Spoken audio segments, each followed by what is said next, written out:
नमस्कार मित्रों, जय श्री सीताराम। मैं doctor Anup Kumar Gupta the Jhansi dialogues में आप सबका स्वागत करता हूं।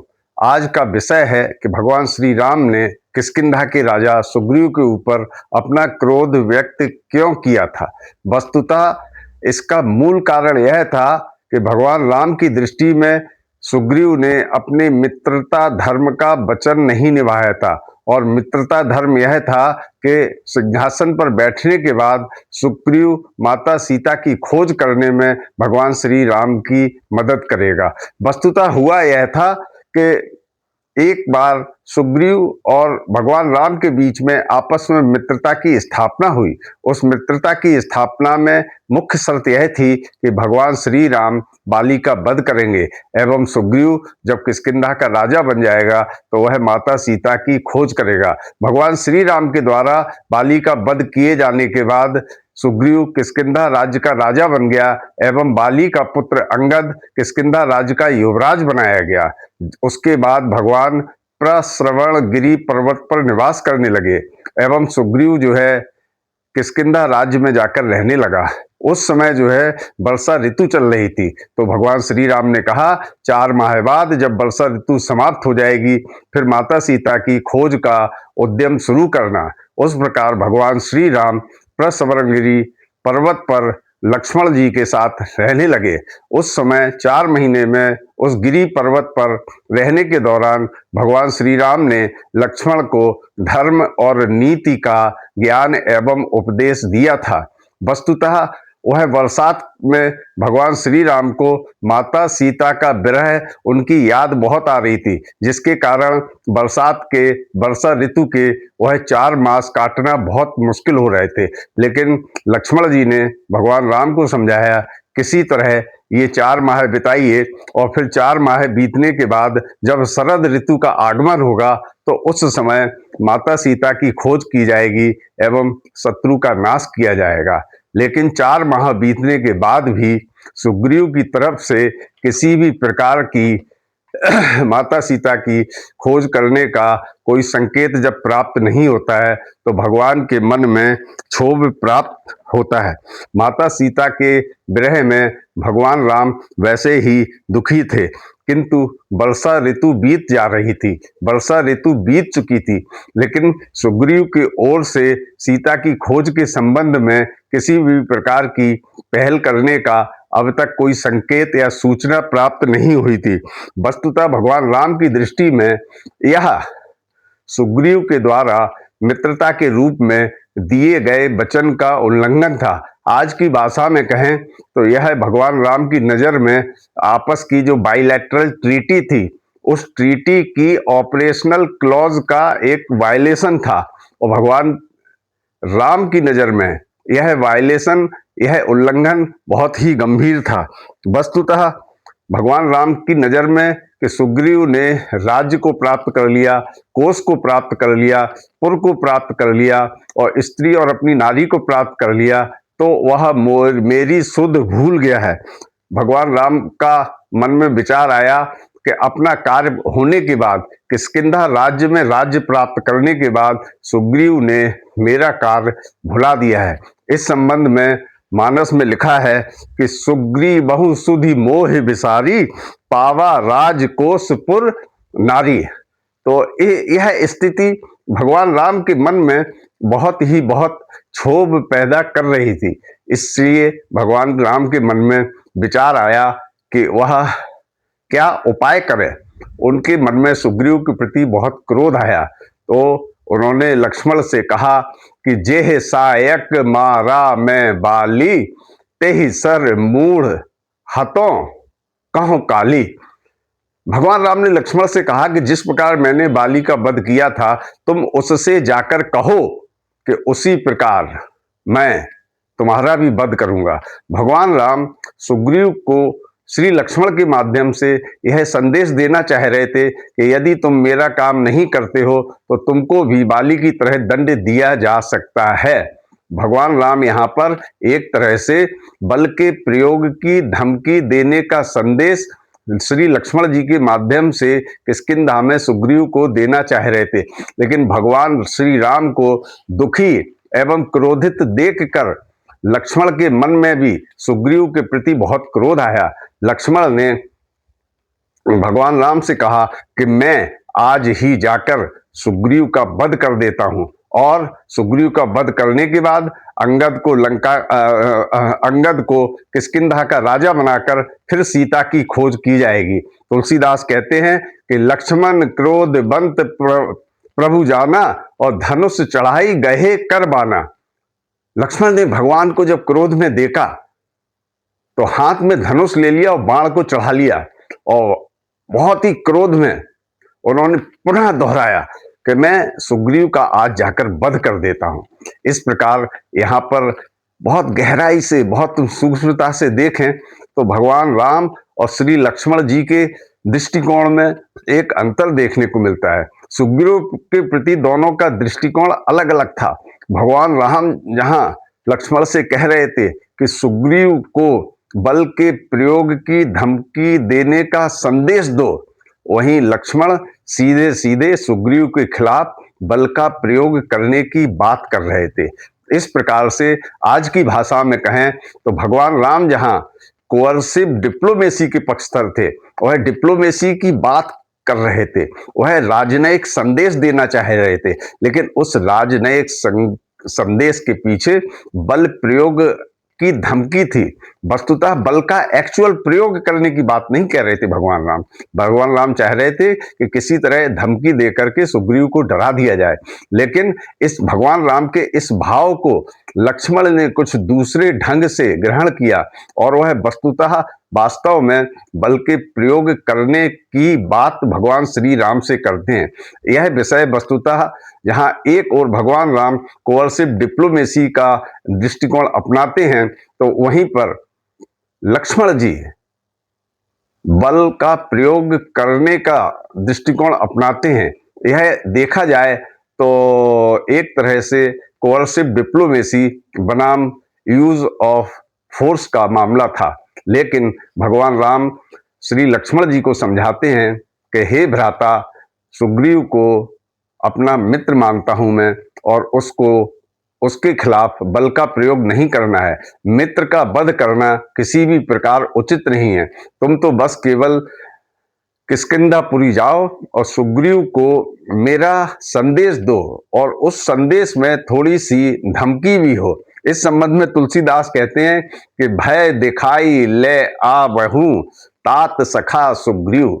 भगवान राम चाहते थे कि तुम बस किष्किंधा जाओ और सुग्रीव को मेरा थोड़ा सा भय दिखाओ, और उसको, जो मेरा मित्र है, जो मेरा सखाया है, उसको यहां लेकर आओ। इस प्रकार लक्ष्मण जी किष्किंधापुरी की ओर प्रस्थान करते हैं।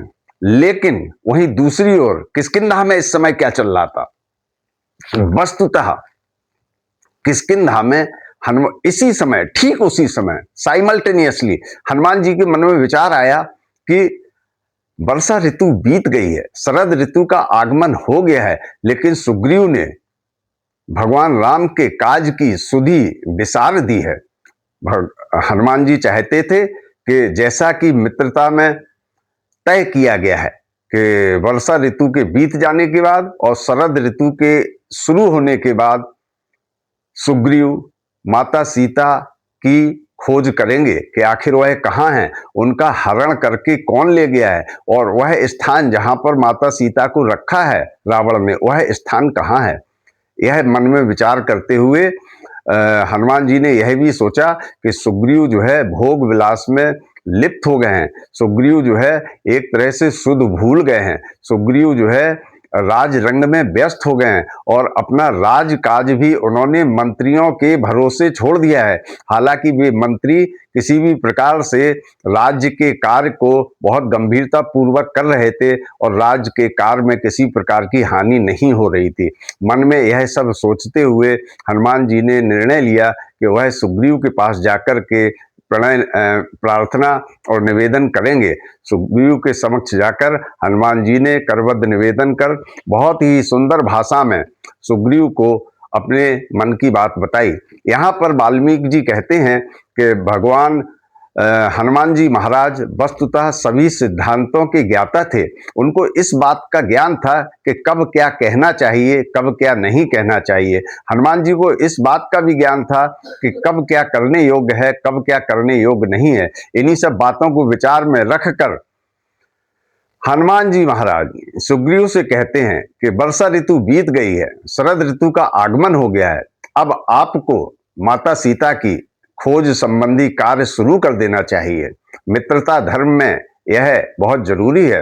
मित्र का उपकार करना ही मित्रता माना गया है। इस प्रकार हनुमान जी कई तरह से सुग्रीव को कन्विंस करने का प्रयास करते हैं कि माता सीता की खोज शुरू की जाए। लेकिन सुग्रीव ने हनुमान जी से कहा कि हे हनुमान, तुम ऐसा करो, किष्किंधा के बहुत सारे बानर समूहों को बुलाओ और उन बानर समूहों को पूरी दुनिया में जहां जहां तक बानर समूह मेरे अधीन है उनके पास दूत के रूप में भेजो और उन सब से कहो कि 15 दिन के भीतर दुनिया भर के सारे बानर किष्किंधा राज्य में एकत्रित हो जाएं। और जब वो सारे बानर एकत्रित हो जाएंगे तब सीता की खोज संबंधी उद्यम को, सीता की खोज संबंधी कार्य को प्रारंभ किया जाएगा। इतना कहकर सुग्रीव पुनः अपने महल के अंतःपुर में प्रवेश कर गए। अब यहाँ पर एक विषय यह उठता है कि यह निर्णय लेने के बाद यदि यह निर्णय सुग्रीव के द्वारा भगवान श्री राम को कम्युनिकेट कर दिया जाता, इस निर्णय को संदेश के माध्यम से भगवान श्री राम तक पहुंचा दिया जाता, तो एक तरह से भगवान राम के मन में सुग्रीव के प्रति क्रोध ना आता। तो यह मामला एक तरह से कम्युनिकेशन गैप का भी था। सुग्रीव ने बानरों को बुलाने का जो निर्णय लिया उस निर्णय को भगवान राम तक नहीं पहुंचाया।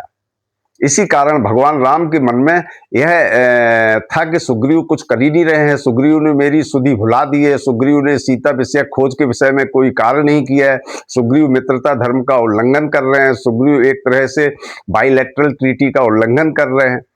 लेकिन ये जो कम्युनिकेशन गैप था यह मित्रता में और आपसी संबंधों में बहुत महत्वपूर्ण था। लेकिन यहाँ एक चूक हो गई, एक यह टैक्टिकल चूक थी, यह एक डिप्लोमेटिक चूक थी कि अपने निर्णय को भगवान राम से अवगत नहीं कराया गया। जब सुग्रीव अपने महल के भीतर चले गए, अंतःपुर में चले गए, उसी समय लक्ष्मण जी ने क्रोध से भरकर किष्किंधापुरी के द्वार पर आकर खड़े हो गए और लक्ष्मण जी की आंखें क्रोध से लाल थीं, उनकी भुजाएं फड़फड़ा रही थी, उनके ओंठ भी क्रोध से फड़क रहे थे।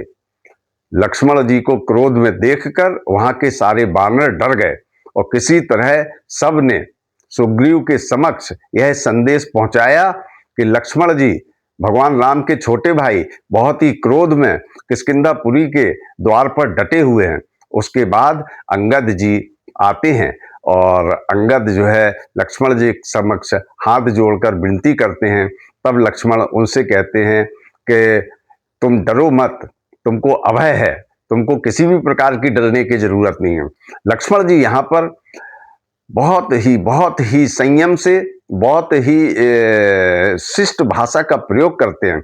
लक्ष्मण जी को अंगद महल पर लेकर जाते हैं, लेकिन अभी महल में प्रवेश नहीं करते हैं। वहां जब सुग्रीव के मन में भय होता है तो सुग्रीव हनुमान जी से कहते हैं कि तुम पहले तारा को लेकर जाओ और उनके क्रोध का कारण पूछो, और जब उनका क्रोध शांत हो जाएगा तब मैं उनके समक्ष आऊंगा। हनुमान जी तारा को लेकर के लक्ष्मण जी के समक्ष जाते हैं और तारा जो है लक्ष्मण जी को समझाने की कोशिश करती हैं और लक्ष्मण जी से वह कहती हैं कि हमने सुग्रीव से किसी भी प्रकार की अगर चूक हो गई है तो उस चूक को क्षमा कीजिए। सुग्रीव वस्तुतः, तारा कहती हैं कि इतने दिनों से बहुत कष्ट में था और कष्ट में होने के कारण जब वह किष्किंधा का राजा बना तो वह एक तरह से अपने व्यक्तिगत सुखों को पूरा करने में लग गया। इन सुखों को पूरा करने के कारण वह भगवान राम के काज को में किसी तरह से विलंब हो गया। सुग्रीव ने काम को भुलाया नहीं है, बल्कि सुग्रीव से चूक हुई है, विलंब हुआ है, उस विलंब की गलती को क्षमा कीजिए। इस प्रकार तारा और हनुमान जी सुग्रीव को लक्ष्मण जी को महल के अंदर ले जाते हैं और महल के अंदर ले जाकर लक्ष्मण जी का सबके द्वारा पूरा स्वागत और सत्कार किया जाता है। सुग्रीव जो है लक्ष्मण जी के समक्ष विनम्र भाषा में कहते हैं कि हे प्रभु, माया के बस में सब हैं और ये जो विषय हैं, विषय से कोई आज तक बच नहीं पाया है और मैंने तो जो है भगवान राम के जो काज है उसको ध्यान में रखा है और उस काम के लिए मैंने दुनिया भर के बानरों को बुलाने के लिए किष्किंधा से बहुत सारे दूत भेजे हैं और उनको 15 दिन के भीतर यहाँ आने का समय दिया है और मैंने यह भी कठोर चेतावनी दी है कि जो 15 दिवस के भीतर नहीं आएगा उसको प्राणों का दंड दिया जाएगा। लक्ष्मण जी ने सुग्रीव की यह बात सुनकर बहुत सुख माना और सुग्रीव से कहा कि चलो हम सब लोग भगवान श्री राम के पास चलते हैं। इस प्रकार सारे लोग लक्ष्मण जी को आगे रखकर सुग्रीव, हनुमान, लक्ष्मण जी एवं अन्य प्रमुख बानर किष्किंधापुरी से निकले और वहां पहुंचे जहां भगवान श्री राम प्रश्रवण गिरी पर बैठे हुए थे। भगवान श्री राम के समक्ष जाकर सुग्रीव ने हाथ जोड़कर भगवान श्री राम को निवेदन किया और भगवान श्री राम से कहा कि हे प्रभु, आपकी माया बहुत प्रबल है, आपकी माया छूटते नहीं छूटती है, वह तभी छूटती है जब आप किसी पर दया करते हैं। सुग्रीव भगवान राम से निवेदन करते हुए यह भी कहते हैं कि हे प्रभु, मनुष्य, देवता और मुनि सभी विषयों के अधीन हैं और इन विषयों से आज तक कोई बच नहीं पाया है। आपकी कृपा होने के बाद ही कोई इन विषयों से बच पाया है। मैं तो केवल बानर मात्र हूँ, अतः मैं भी इन विषय संग्रह के अधीन हो गया है। मुझे किसी प्रकार से क्षमा कीजिए और अब सीता की खोज का कार्य शुरू किया जाए। भगवान राम सुग्रीव को अपने गले लगा लेते हैं और सुग्रीव से कहते हैं कि हे सुग्रीव, तुम मुझे उतने ही प्रिय हो जैसे मुझे भरत हैं, तुम मुझे भरत की तरह प्यारे हो, तुम मुझे भरत की तरह प्रिय हो। अब सीता विषयक खोज की बात शुरू हुई और सुग्रीव ने निर्णय लिया कि माता सीता की खोज के लिए अब प्रयास करना जरूरी है। इसी समय सुग्रीव के दूतों के द्वारा जो संदेश दिया गया था पूरी दुनिया में, वो पूरी दुनिया से सारे बानर वहां आ गए जहां पर भगवान राम, सुग्रीव, हनुमान जी और लक्ष्मण जी थे। मानस में और महर्षि वाल्मीकि रामायण में यह जिक्र आया है, बानरों की वह संख्या इतनी अधिक थी कि पूरी पृथ्वी उससे भर गई थी और मानस यह भी कहती है कि उन बानरों की संख्या को किसी भी प्रकार से गिना नहीं जा सकता था। इस प्रकार एक तरह से असंख्य बानर उपलब्ध थे। ये सभी बानरों के यूथ बहुत ही उत्साह के साथ सुग्रीव के समक्ष आए और उनसे अपना निवेदन किया। सुग्रीव ने समस्त बानर यूथ पतियों से कहा कि अब हमें सीता माता की खोज करना है, यह भगवान श्री राम का कार्य है और मेरा तुम सबसे यह निहोरा है कि सब जाकर के एकजुट होकर माता सीता की खोज करो। इस प्रकार सुग्रीव ने सारे बानरों को माता सीता की खोज करने के संबंध में बहुत सारे संकेत, बहुत सारी सूचनाएं, बहुत सारे संदेश दिए और कहा कि तुम सब लोग जाकर माता सीता की खोज करो। और सुग्रीव ने सबको 1 माह का समय दिया। जितने भी बानर समूह वहां उपस्थित थे, जितने भी यूथ पति वहां उपस्थित थे, उन सबसे बानर यूथ पतियों ने सुग्रीव ने कहा कि तुम सबको माता सीता की खोज के लिए 1 माह का समय दिया जाता है और यदि जो भी 1 माह के भीतर लौट कर नहीं आएगा उसको प्राणों का दंड दिया जाएगा। इस प्रकार सुग्रीव ने माता सीता की खोज के लिए सब बानरों को प्रस्थान करने का आदेश दिया और वह प्रस्थान करने के बाद सारे बानर समूह, सारे बानर यूथ पति माता सीता की खोज के लिए प्रस्थान कर गए। इस प्रकार से एक पॉलिटिकल और डिप्लोमेटिक क्राइसिस का अंत हुआ। वस्तुतः यह क्राइसिस का मूल कारण यह था कि सुग्रीव ने माता सीता की खोज विषयक अपने मित्रता के एक प्रमुख वचन को निभाने में थोड़ा सा विलंब किया था और इसी कारण से भगवान श्री राम को सुग्रीव के ऊपर क्रोध आया था। लेकिन किसी प्रकार से संवाद के द्वारा, आपसी बातचीत के द्वारा, डिप्लोमेटिक डिस्कशंस के द्वारा इस संकट का समाधान कर लिया गया और इस संकट के समाधान के बाद माता सीता की खोज पुनः शुरू की गई।